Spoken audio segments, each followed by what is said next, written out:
welcome back to Body Language Today. I'm Fabian, always reading people. I'm going to talk about, like Joan of Arc said, inconvenient hard truths. When you're able to read people and you practice it real good, you're going to run into inconvenient hard truths.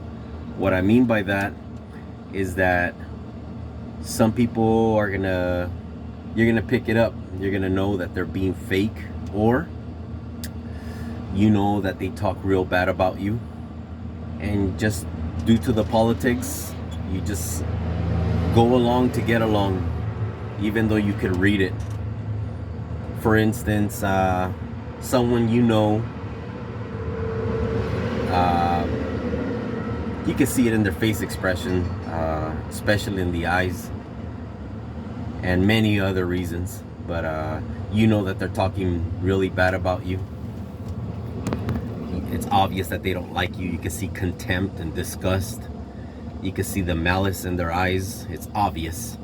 Again, it takes practice. Yeah, someone just listening to this would be like, that's not true. I don't pick it up right away. Well, it depends on the person. For instance, me, I study this religiously, and I love it. I have a strong passion for body language. It's very obvious, and I love how Joan of Arc said that you're gonna run into inconvenient hard truths when you read people. Sometimes you wish you were oblivious and ignorant to the obvious. There's some people that you talk to and they don't have your best interests in mind. You could tell they're obviously haters, or they just dislike you, and they try to come off as being cool, or just to probe you, test you out to see if you know. Every case is unique, but for instance with me, due to the politics, I'll just go along to get along. I'll act like if everything's cool, if that makes sense. But yeah, it's obvious in the eyes when someone gives you a look of contempt or disgust. It's obvious, or a sideways look. Like I said, I'm gonna get better with these videos so I could give better examples, but it's obvious. When someone doesn't like you, it is obvious. But what I'm trying to say here is the inconvenient truths. Sometimes I wish that I was ignorant to it. Sometimes it's so obvious that it feels awkward. But with age, say for instance with me, I got to the point where I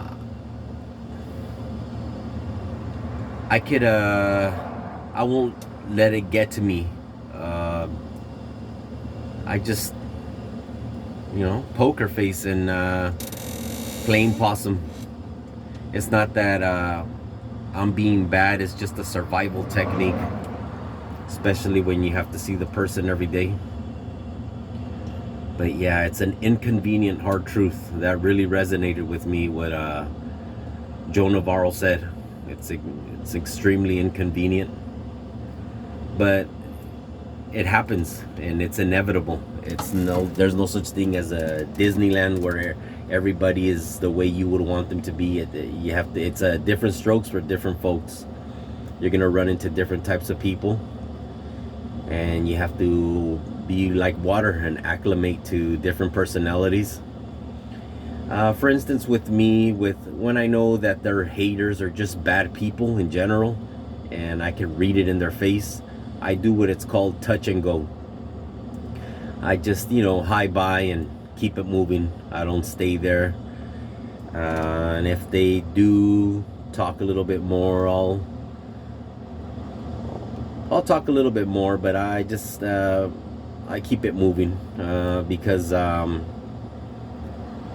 especially if you know that person doesn't like you, it's best just to keep it moving. Especially when you're older, you don't have time for, or you don't make time for that stuff. But just it's playing the game. Don't let the game play you. I just acclimate to the personality, and I don't let it get to me. That's part about being more mature and resilient. But again, there's stronger cases where you do have to completely cut them off. Every case is unique, like I said, but in a particular case, when it's medium level, it's just for the politics, you just say hi and bye. And sometimes some particular people will, you know, the it's funny, sometimes they underestimate me, and I love that, you know. It's I love it. They try to probe you by, you know, giving you bait, like they know that you know, but they try to bait you by giving you a passive aggressive remark. But I don't bite, because in certain situations you bite, and not everybody plays by the same rules. So some people will use that against you, and depending on the context and the atmosphere, it could be used against you. So you have to be smart about it. But yeah, you run into inconvenient hard truths when you study body language and behavior reading. It's scary, but I love it. This subject is so fascinating.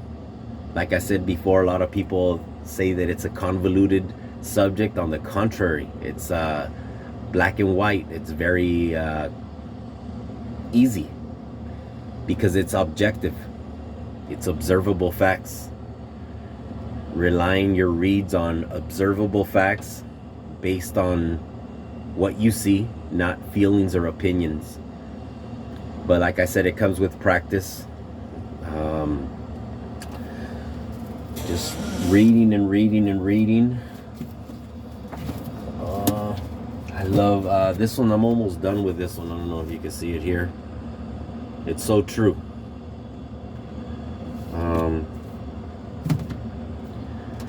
It's so true. Like, yeah, man.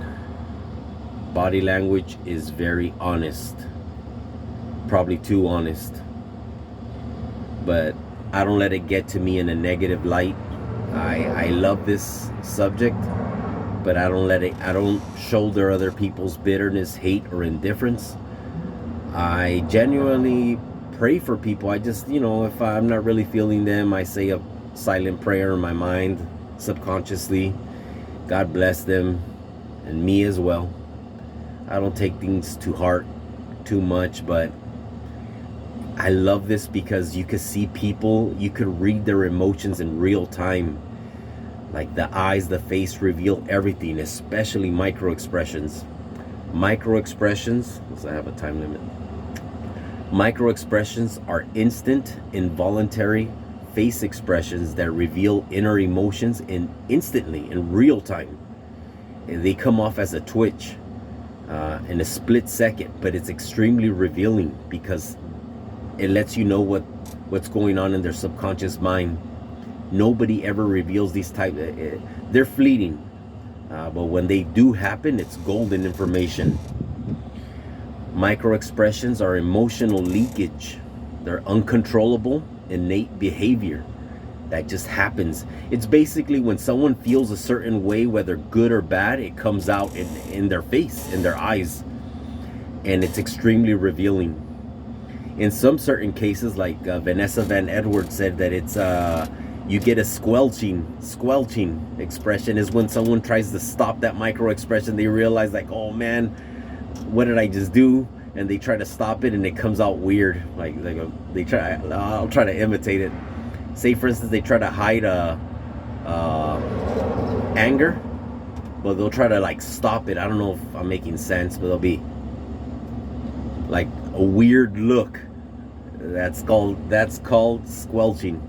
But like I said, micro expressions, I love them because they're extremely revealing. They say the truth.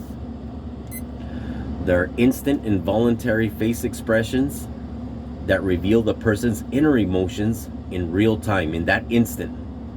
And that gives you the opportunity to see what's really going on with them, or what they're all about, or what they're feeling in that moment. All right.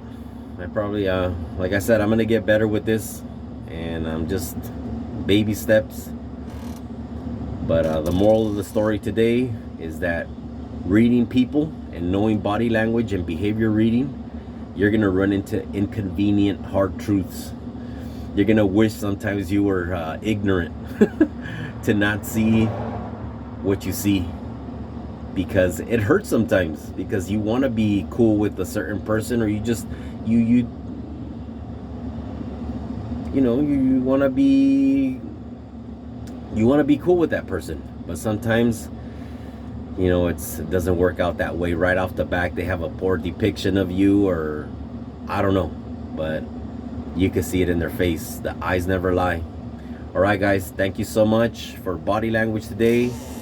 My name is Fabian, always reading people. Bye.